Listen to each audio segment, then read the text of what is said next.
ඉන්දියාවේ සින්දූර් බෙහෙවින් පසුව ඉන්දියාව සහ පාකිස්තානය අතර ප්‍රතිප්‍රහාර අඛණ්ඩව වේගවත් වී ඇති බැවින් ලාහෝර්හි එක්සත් ජනපද කොන්සල් ජෙනරාල් කාර්යාලය එහි කාර්ය මණ්ඩලයට ආරක්ෂිත ස්ථානයක රැඳී සිටින ලෙස දැනුම් දී තිබෙනවා.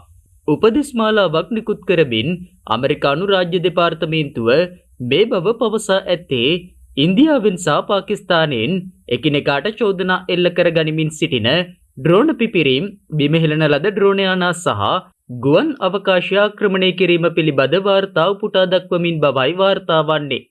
එමෙන්ම පාකිස්තාන බලධාරීන් ලාහෝර්හි ප්‍රධාන ගුවන් තොටුපළට යාබද සමහර ප්‍රදේශවලින් ජනතාව ඉවත් කිරීම ආරම්භ කිරීමට ඉඩ ඇති බවද වාර්තා වනවා. මේ අතර ඇමරිකාව පාකිස්තානයේ සිටින සිය පුරවැසියන්ට අනතුරු ඇඟවීම් නිකුත් කර ඇති අතර ගතයුතු යෝජිත ක්‍රියාමාර්ග අතර ප්‍රවේශමින් ක්‍රියා කිරීම සහ හමුදා ක්‍රියාකාරකම් අවට ප්‍රදේශයෙන් හැර යාම, වෙනත් ස්ථානයකට යාමට හැකියාවක් නොමැතිනම් ආරක්ෂිත ස්ථානයක රැඳී සිටීම, කෙනෙකුගේ පුද්ගලික ආරක්ෂක සැලැස්ම සමාලෝචනය කිරීම, ප්‍රාදේශීය මාධ්‍ය නිරීක්ෂණය කිරීම, අනන්‍යතා ලේඛන සන්තකයේ තබා ගැනීම සහ වටපිටාව පිළිබඳ දැනුවත් වීම ඇතුළත්. ත්‍රස්තවාදයේ සහ සන්නද්ධ ගැටුම් සඳහා අවධානම හේතුවෙන් ඉන්දිය පාකිස්තාන දේශ සීමා සහ පාලන රේඛාව අසල ප්‍රදේශ සඳහා ගමන් නොකරන ලෙස ඇමරිකාව පාකිස්තානයේ සිටින සිය පුරවැසියන්ට දැනුම් දී තිබෙනවා. එමෙන්ම රාජ්‍ය දෙපාර්තමේන්තුව ඇමරිකානුවන්ට පවසන්නේ පාකිස්තානයේ දිගුකාලීන සංචාර නැවත සලකා බලන ලෙසයි.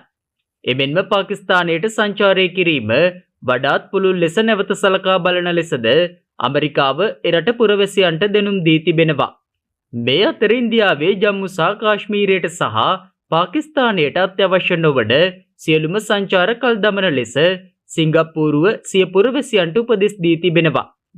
සිංගප්පූරුවේ විදේශ කටයුතු අමාත්‍යාංශය එරට සංචාරකයින්ගෙන් ඉල්ලා සිටියේ විශේෂයෙන් පාකිස්තානයේ සහ ඉන්දියාව අතර දේශ සීමා කලාපවලදී ප්‍රවේශම් වන ලෙසයි.